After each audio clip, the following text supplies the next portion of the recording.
Hello everyone, good morning. आप सभी का प्रियंका जोशी 33 ब्लॉग्स चैनल में स्वागत है। ये मेरा फर्स्ट ब्लॉग है और आप सभी को पता है आज मकर संक्रांति है और मुझे लगता है कि इसकी शुरुआत आज के दिन से ज़्यादा कभी हो नहीं सकती अच्छी। तो इसलिए मैंने आज ये चैनल बना के मैंने सोचा कि रिकॉर्ड कर लूँ और आज से मैं अपने चैनल की शुरुआत कर रही हूँ। आई होप आपको अच्छा लगेगा मेरा कंटेंट।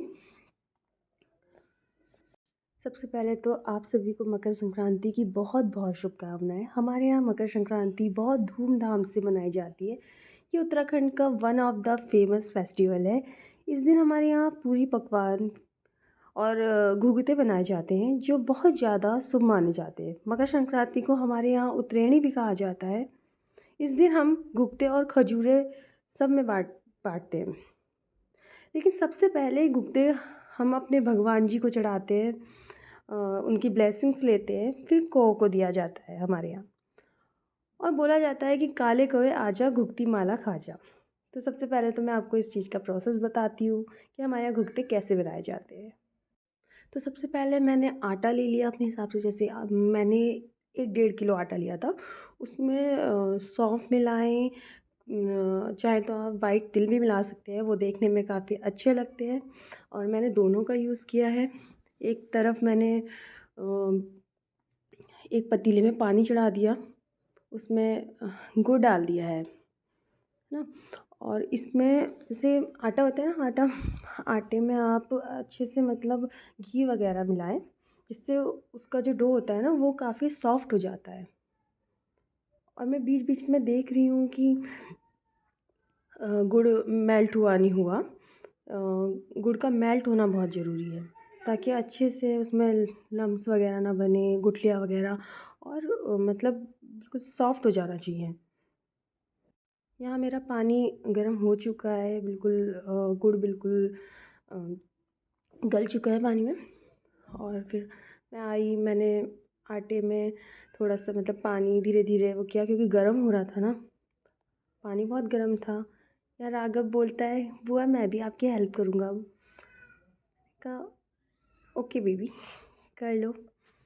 फिर यहाँ मैं आटा वाटा लगाया मैंने अपना और अच्छे से गूँधा, अच्छे से, क्योंकि इसका आटा ना टाइट होना चाहिए। गीले बनाएंगे तो उसमें थोड़ी प्रॉब्लम हो जाती है, फिर वो बनते नहीं हैं ढंग से। हे भगवान, इस आटे को गूँध गूँध के तो मेरा हाथ ही दुख गया, पर ये गूँधने में नहीं आ रहा था क्योंकि काफ़ी ज़्यादा आटा ले लिया था ना मैंने।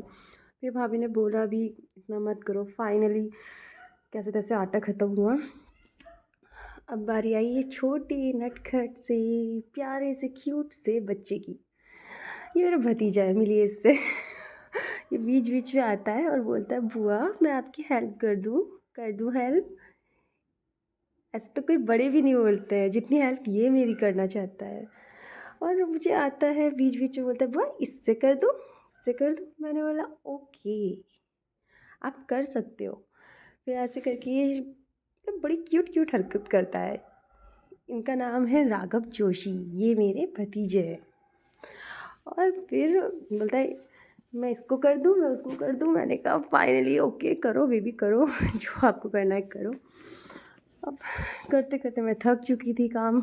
मैंने सोचा चलो अपनी फैमिली को भी लगाया जाए, और मैंने फिर अपनी भाभी और भैया को बोला। मैंने कहा भैया भाभी मेरी हेल्प करवाइए आप, क्योंकि इसको ना सच में अकेले करना तो पॉसिबल नहीं है। और अगर आप अकेले कर सकते हैं मतलब इतने सारे आटे के साथ, तो आपको काफ़ी टाइम लगेगा। और रात का समय था और सबको ये था कि भाई जैसे सर्दियों की रातें हो रही हैं तो ऐसा होता है ना कि जल्दी जल्दी काम करो और सो जाओ रजाई में। बस ऐसे ही था।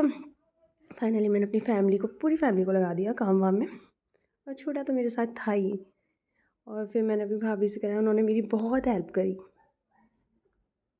हम सब ने मतलब कोई खजूरें काट रहा था, कोई घुघतियाँ बना रहा था, सब हो गया फाइनली। यहाँ मैं बेल रही हूँ और ये मैं खजूरें काट रही हूँ यहाँ पे। और राघव बोलता है बुआ मैं करूँ। मतलब वो होते हैं ना बच्चों को बड़ी एक्साइटमेंट होती है कि हाँ नहीं नहीं हम करेंगे हम करेंगे। बस ऐसे ही था। मैंने खजूरें वगैरह काटे और बस इनको निकाल दिया। बस ये था कि ढंग से हो जाए काम। बहुत आटा हो गया था।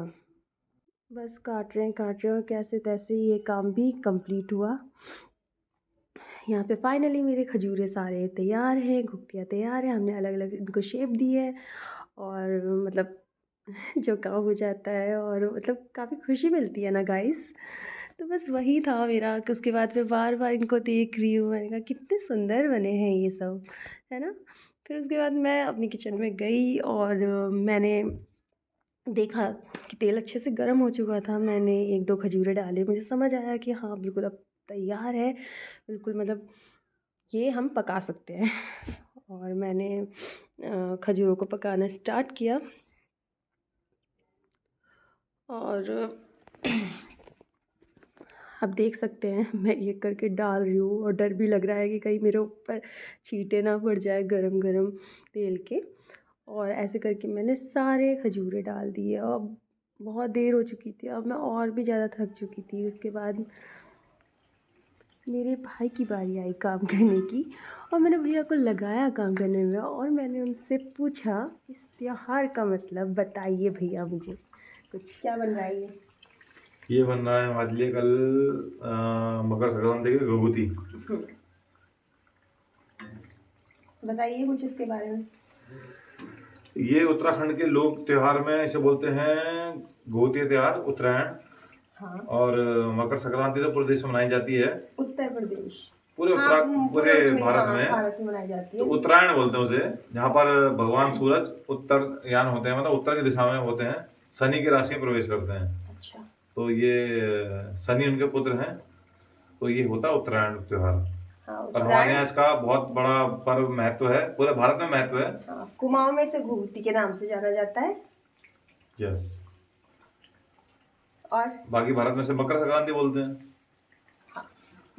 खिचड़ी भी कहते हैं। खिचड़ी त्योहार ही बोलते हैं, खिचड़ी बनती है हाँ, इसमें। अलग अलग स्टेट में अलग अलग नाम दिए गए हैं इसको। तो आप देख सकते हैं आधी घुघतियाँ यहाँ बन के तैयार है। ये इस प्रकार होती हैं और ये मैंने किया है आधा काम और आधा काम मेरे भैया ने किया है, क्योंकि मैं अब थक चुकी हूँ। तो यहाँ मैंने अपने भैया को लगा दिया है, क्योंकि काम मिलजुल के ही आसान होता है। Right right right right right. है ना। Bye bye. फाइनली गाइस आप देख सकते हैं कि ये हमारी घुघतियाँ और खजूरें बनके तैयार हो चुके हैं और ये देखने में कितने प्यारे लग रहे हैं। अब मैंने राघव के लिए माला बनाई, क्योंकि हमारे यहाँ ऐसे ही होता है, कुमाऊनी रिवाज में ऐसा होता है कि बच्चे के लिए मतलब माला बनाई जाती है। जो घर में छोटे बच्चे होते हैं, वैसे तो सबके लिए बनती है, ऐसा नहीं है कि बच्चों के लिए, लेकिन हाँ बच्चों का स्पेशल होता है ये त्यौहार ना। तो इसमें बच्चों के लिए माला बनाई जाती है और यहाँ पे मैं वही कर रही हूँ। भैया भाभी बाहर काम कर रहे थे और मैं अंदर किचन में अपने रघु के लिए माला बनाई थी और फाइनली ये माला बन के तैयार हो गई है और मैं बहुत खुश हो रही हूँ देख देख के। फिर देन हमारे घर में पूजा होती है। सबसे पहले भैया मेरे को तिलक करते हैं, भैया के आशीर्वाद देती हूँ पैर छू के। रघु को भी एक्साइटमेंट हो रही है, देखो तो कैसे देख रहा है मुझे। फिर रघु की तिलक होता है और उसके मम्मी पापा हमारे मतलब मेरे भैया भाभी इसकी पूजा कर रहे हैं। और रघु को मतलब बहुत खुराफात रहती है ये सोच के कि अब क्या होगा अब क्या होगा करके ना।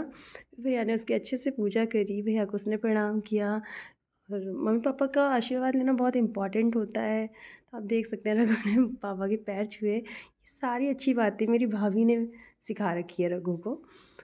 और इस तरीके से हमने उसकी फ़ोटो ली। मेरे घर में मैं ही फ़ोटोग्राफ़र हूँ। फिर हम बाहर आए और हमारे यहाँ जैसे मैंने आपको स्टार्टिंग में बताया था कि हमारे यहाँ ऐसे बोला जाता है कि काले कौवे आ काले कौवे घुघती माला खा, ऐसे होता है ना हमारे यहाँ बोलते हैं। जो कुमाऊनी लोग होते हैं उनको पता होगा। तो यहाँ पे भैया उससे रघु से यही बुलवा रहे हैं, काले कौवा आजा घुघती माला खा जा। और मतलब कितना प्यारा लग रहा है हमारा रघु ना। अब कौवा आए ना आए वो तो पता नहीं लेकिन ये किसी के भी पेट में जाए, इम्पॉर्टेंट बस यही है। जिसको अच्छा लगे उसको खिला दो। और भाभी ने वैसे काले कौवे के लिए ऑलरेडी ऊपर रख दिया था और ये सब मतलब जो भी प्रसाद था। फिर हमारे रघु ने शुभ कार्य अपने हाथ से कर लिया और हमारे नॉडी को भी प्रसाद खिला दिया। वहाँ वो भी खुश हो गया और यहाँ रघु भी खुश हो गया और मैं भी देख देख के बड़ी खुश हो रही थी इन सब चीज़ों को। ये बच्चों की जो एक्टिविटी होती है वो बहुत प्यारी होती है, उनको देख के किसी को भी प्यार आ सकता है। और ऐसे मैंने अपने रघु के साथ ये पूरा दिन निकाला और हमारी मकर संक्रांति बहुत अच्छी गई। बाय द वे मैं आपको बता दूँ आज मेरे रघु का बर्थडे भी है। आप सभी इसको बहुत बहुत बहुत सारा आशीर्वाद दें। मिलते हैं नेक्स्ट व्लॉग में। बाय बाय, टाटा, सी